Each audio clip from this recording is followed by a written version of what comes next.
Assalamualaikum warahmatullahi wabarakatuh. Perkenalkan, nama saya Catur Jinugroho, MPM 2123059 dari kelas PJKR Mace.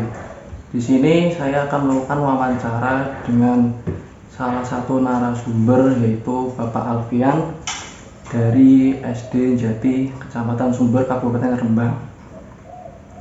Di sini saya akan melakukan wawancara tentang kurikulum Merdeka. Selamat siang, Pak. Siang. Gimana kabarnya? Alhamdulillah baik. Oke, Pak. Di sini saya akan melakukan wawancara tentang kurikulum Merdeka. Untuk pertanyaan pertama, apa latar belakang pendidikan Anda? Untuk latar pendidikan, saya sarjana S1 Pendidikan Kepelatihan Olahraga dari Universitas Negeri Semarang.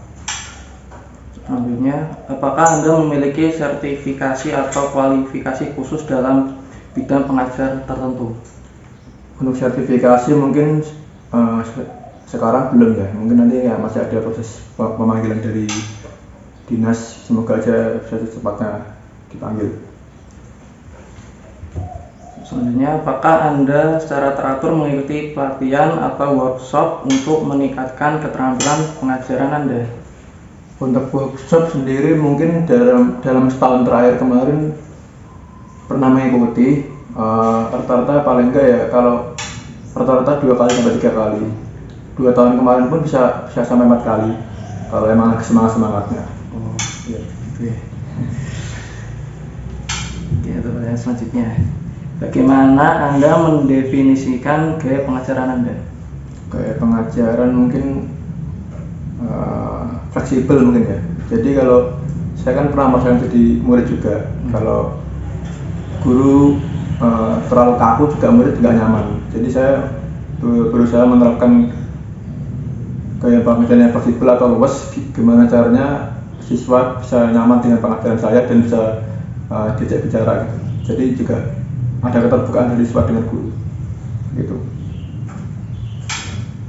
Apa strategi yang Anda terapkan untuk memastikan bahwa setiap siswa memahami materi pelajaran? Materi pengajaran mungkin pendekatan ya, yang saya gunakan strategi mungkin saya juga sama seperti tadi. Saya berusaha membuat siswa saya nyaman. Jadi ketika nyaman kan enak gitu. Jadi mereka mendengarkan saya menjelaskan, tidak ada yang ngomong sendiri seperti itu. Jadi ya itu kita membuat siswa nyaman, disiplin dalam pembelajaran, membuat keadaan kelas juga tertib seperti itu. Bagaimana Anda menyesuaikan pendekatan pengajaran Anda untuk siswa dengan gaya belajar yang berbeda? Pendekatan biasanya saya menggunakan pendekatan saintifik, di mana di situ terdapat metode. Yang pertama bisa siswa pertama mengamati dulu apa yang saya ajarkan, kemudian setelah mengamati mereka menanyakan apa yang tidak bisa mereka pahami. Nah, setelah itu mereka mencoba. Setelah mencoba baru mereka mengkomunikasikan itu bisa dalam bentuk presentasi di depan kelas atau bisa ke rekan sejawat.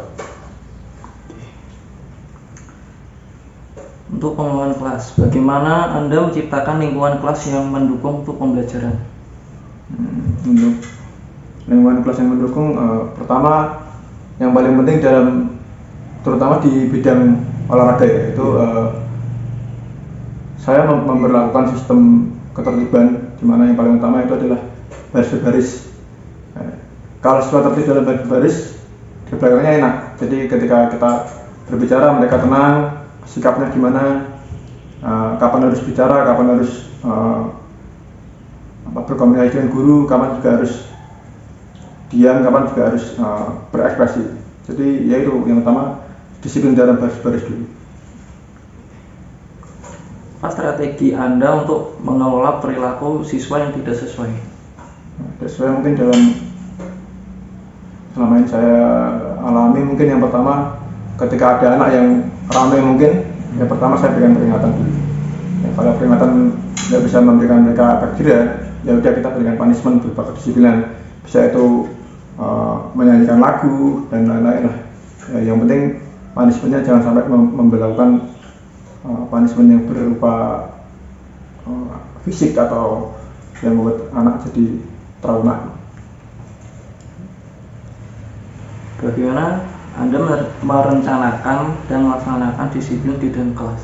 Disiplin, kembali lagi ke tadi, kalau kita memperlakukan sistem baris-baris, otomatis anak juga bisa disiplin ke belakangnya. Kalau dari awal belajar kita udah memberikan perjanjian nih, dari awal harus baris-baris, udah anak belakangnya juga akan memperlakukan hal yang sama. Ketika belajar berlangsung, otomatis anak juga akan otomatis berbaris langsung.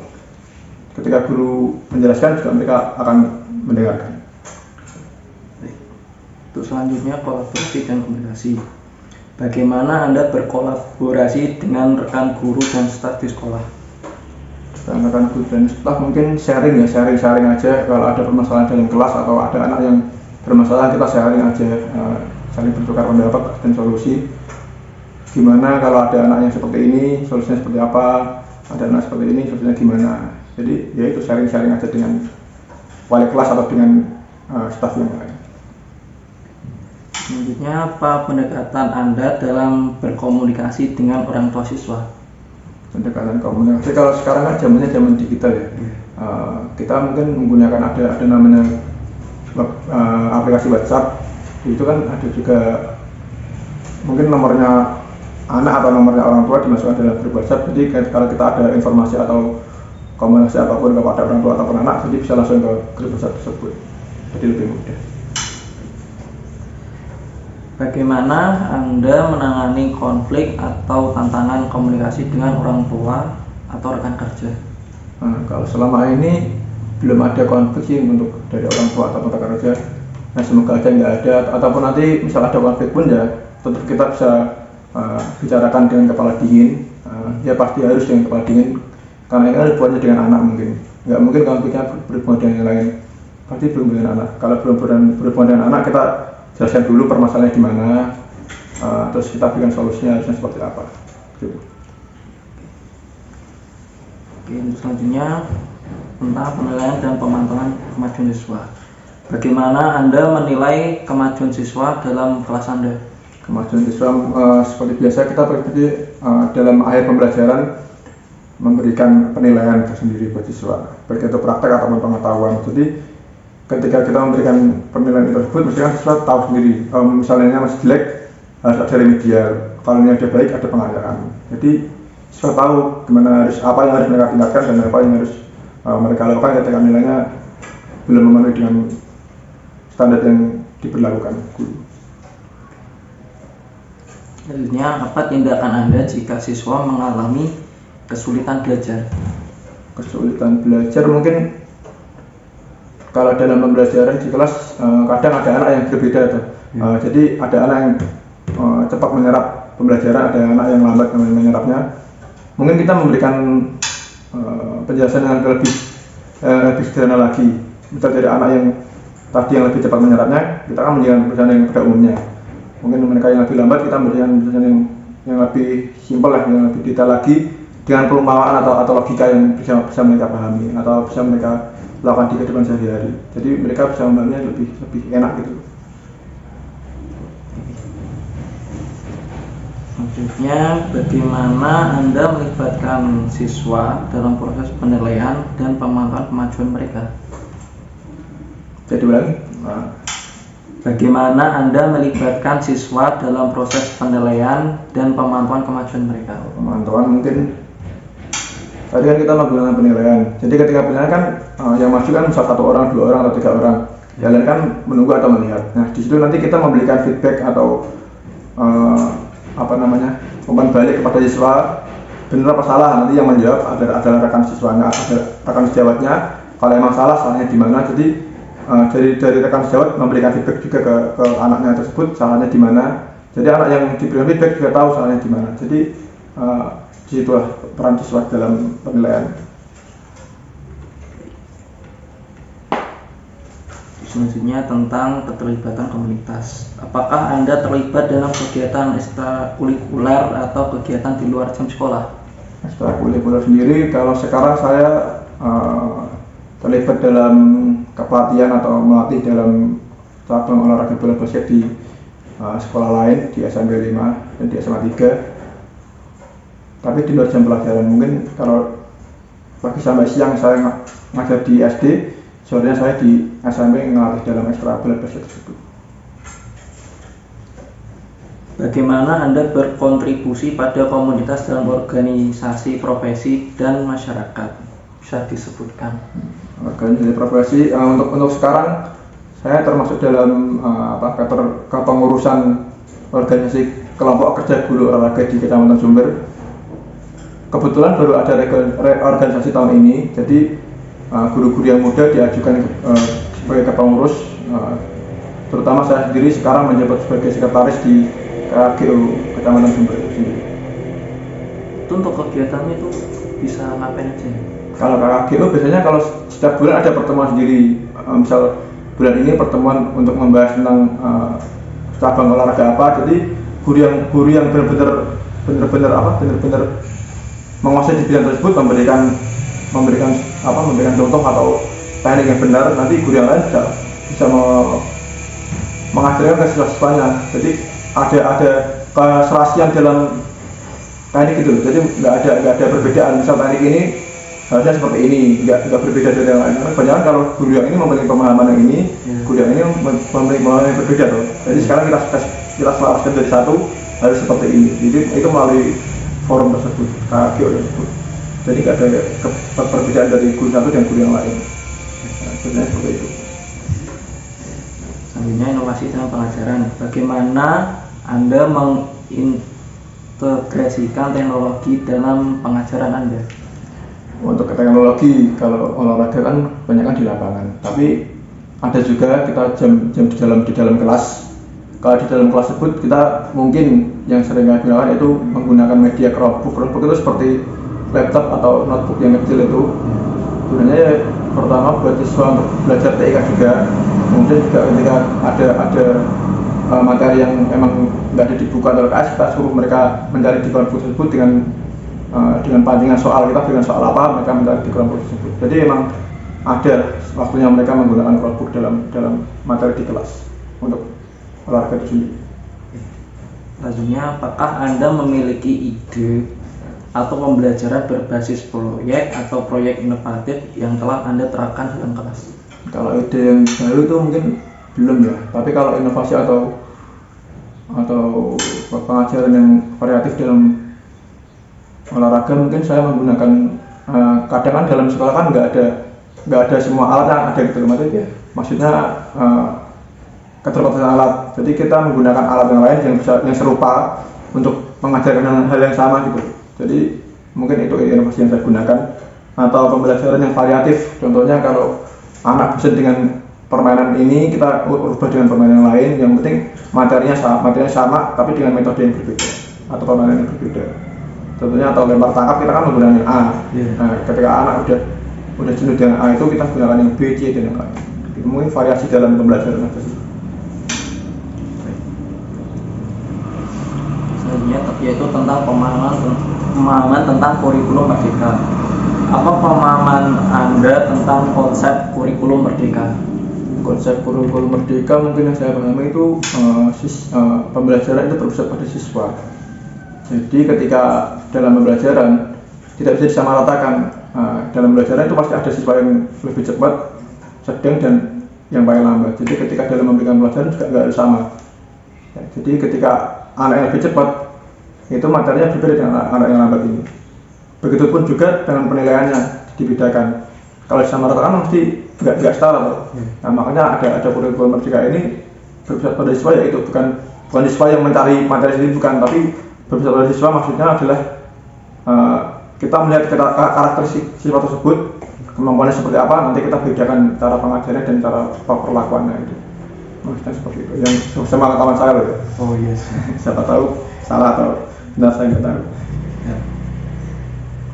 Selanjutnya, bagaimana Anda menjelaskan karakteristik utama dari kurikulum merdeka kepada siswa? Untuk karakteristik kurikulum merdeka kan kalau sekarang ini yang belum kurikulum merdeka itu kelas 3 sama kelas 6 untuk SD. Ini seperti yang baru-baru ini kan kita dari awal belajar kita jelaskan dulu kita menggunakan kurikulum apa, tujuan kurikulum ini apa, metodenya seperti apa. Jadi ya kita berikan pengenalannya atau kita menginformasikannya dari awal pembelajaran itu atau dari awal semester. Nah, jadi mereka tahu apa yang sedang mereka pelajari, kurikulum apa yang mereka gunakan, jadi tahu. Tapi kebanyakan ya mereka cuma iya aja mungkin, apapun yang guru berikan ya tetap mereka lihat dengan baik, nggak tahu kurikulumnya apa, tetap sama aja kemungkinan. Paling perbedaan istilah aja sih yang mereka kok jadi istilahnya ini, jadi istilahnya ini. Yang dulu namanya mungkin UTS sekarang jadi PTS, PAS jadi UAS jadi PAS. Mungkin mereka yang agak bingung dengan istilah-istilahnya. Jadi kita jelaskan aja dari awal istilahnya nanti ini. Ya dari awal pelajaran. Kalau ada tanya lagi ya kita jelaskan lagi dari awal lagi. Gitu.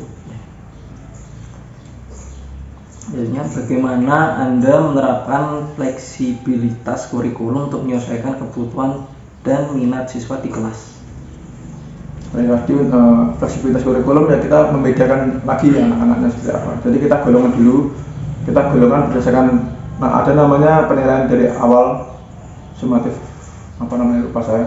Jadi di awal kita memberikan kuis atau soal dulu dari awal, kita plotting dulu siswa dengan kemampuan seperti apa. Jadi kita nanti bisa membedakan siswa yang ini harusnya diberikan perlakuan seperti apa, yang ini diperlakukan seperti apa. Jadi fleksibilitas itu terjadi karena kita memberikan kuis dulu dari awal, kita memplotting dulu dari awal, baru kita merencanakan pembedaan siswa itu. Jadi nggak langsung ini katanya pintar ini dibedakan ini, enggak. Kita memberikan soal dulu dari awal, bukan berdasarkan observasi aja, tapi juga berdasarkan observasi dari nilai tersebut, bukan cuma pengamatan belaka. Selanjutnya, bagaimana Anda memfasilitasi pembelajaran yang berpusat pada peserta didik? Jadi pembelajaran yang berpusat pada peserta didik, mungkin dalam pembelajaran itu anak diberikan ruang dalam mencoba, dalam memberikan pikirannya, memberikan idenya. Pak, ini kok seperti ini. Jadi mereka ketika ada kesalahan dalam pembelajaran atau dalam murid lain memberikan peragaan, jadi mereka ada komentar seperti itu. Jadi siswa bebas untuk bertukar pikiran dan juga memberikan pikirannya gitu. Jadi nggak dibatasi, nggak boleh ngomong gitu, enggak. Tetap ada keterbukaan siswa untuk berbicara, siswa dalam memperagakan sesuatu. Siapa yang berani maju, silakan maju dulu. Kalau enggak, kita tunjuk untuk mencoba untuk berani. Kadang-kadang siswa kan belum tentu semuanya berani toh. Jadi kita memberikan pancingan siapa yang berani nanti ini, siapa yang berani nanti ini. Jadi kita memberikan reward juga kepada anak supaya belajar untuk lebih berani lagi dalam mencoba, dalam memperagakan sesuatu. Gitu. Oke, selanjutnya, bagaimana Anda mengintegrasikan teknologi dalam proses pengajaran sesuai dengan prinsip kurikulum merdeka? Mengintegrasikan teknologi ya seperti tadi, kita menggunakan media Chromebook juga bisa. Kemudian untuk yang lain juga ada lagi menggunakan LCD projector, karena kan kita perlu dalam menayangkan video toh. Jadi ketika anak butuh materi apa, kita tayangkan dalam video tersebut. Setelah selesai baru kita keluar ruangan memperagakan apa yang dalam video tersebut. Jadi bisa menggunakan LCD projector juga bisa, menggunakan Chromebook juga bisa. Oke, untuk pertanyaan selanjutnya, apa jenis sumber belajar digital atau platform pembelajaran yang sering Anda gunakan? Untuk saat ini yang sering saya gunakan atau saya akses itu mungkin aplikasi Merdeka Mengajar namanya itu. Jadi di situ ada aplikasi khusus untuk guru kemerdekaan. Banyak sekali di situ fiturnya, fasilitasnya. Ada dari perangkat pembelajaran, ada juga forum komunitasnya juga. Jadi ketika kita ada kesusahan dalam pembelajaran, kita bisa menuangkan di forum tersebut, ataupun nanti ketika kita butuh perangkat, kita bisa download dari aplikasi. Itu yang saya gunakan sekarang. Selanjutnya tentang penilaian formatif dan proses evaluasi. Bagaimana Anda melibatkan siswa dalam proses penilaian dan pemantauan kemajuan mereka? Tadi seperti yang saya bilang, mungkin dari mengamati rekan sejawatnya. Jadi ketika mereka mengamati, mereka kan tahu sendiri apa kesalahan. Jadi ketika mereka tahu kesalahan temannya, pasti juga mereka introspeksi juga. Tadi saya melakukan juga ada kesalahan ini. Atau nanti ketika mereka melakukan juga akan menghindari kesalahan tersebut. Jadi yaitu mengamati dari rekan sejawatnya feedbacknya. Apakah Anda menggunakan metode penilaian formatif dalam mendukung kurikulum Merdeka? Tentunya iya, karena memang dari kurikulum Merdeka kita menggunakan penilaian formatif untuk penilaian dalam akhir pembelajaran. Jadi ketika kita selesai dalam materi tertentu, kita berikan penilaian, yaitu namanya penilaian formatif itu. Selanjutnya tentang kolaborasi antar guru dan pengembangan kolektif. Bagaimana Anda berkolaborasi dengan rekan guru dalam merancang dan melaksanakan kurikulum Merdeka? Kurikulum Merdeka khususnya mungkin kalau dalam kurikulum Merdeka, kolaborasi yang sering kita lakukan itu di P5 mungkin di proyek profil penguatan pemuda pelajar Pancasila. Jadi dalam proyek itu kita nanti membuat agenda dari siswa bersama-sama melakukan mungkin bersih-bersih lapangan atau mungkin penanaman. Jadi itu merupakan juga kolaborasi dari guru, murid, juga seluruh warga sekolah juga, maksudnya bukan cuma guru aja, meliputi semuanya. Selanjutnya apa pengalaman Anda dalam pengembangan profesional kolektif untuk mendukung kurikulum Merdeka? Pengalaman saya mungkin ada pelatihan juga dalam kurikulum Merdeka. Mungkin kita yang kolektif ya. Kalau yang kolektif itu kemarin di awal diadakannya kurikulum Merdeka ini atau adanya kurikulum Merdeka ini, kita ada namanya pelatihan atau namanya BIMTEK, bimbingan teknik. Di situ guru kelas atau guru mapel pun ada BIMTEK-nya juga. Jadi nanti kita diberikan pengarahan, diberikan penjelasan atau seminar terkait kurikulum Merdeka tersebut. Apa perbedaan dengan kurikulum 13, apa nanti yang harus kita lakukan, bedanya seperti apa. Terus nanti di akhir kita diberikan tugas juga, misalnya membuat perangkat pembelajaran atau membuat penilaian formatif atau sumatif gitu. Oke, selanjutnya apa tantangan utama yang Anda hadapi dalam menerapkan kurikulum Merdeka? Tantangan utama mungkin penyesuaian. Kalau dari kurikulum 13 ke Merdeka mesti ada perubahannya pasti. Nah, jadi mungkin tantangannya kita penyesuaian aja. Ada perubahan istilah tersebut, kita harus menyesuaikan juga perubahan istilah tersebut.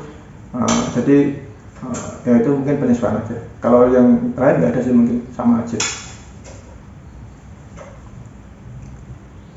Selanjutnya, bagaimana Anda mengatasi atau merespon tantangan tersebut? Untuk mengatasinya ya mungkin ya itu, kita harus benar-benar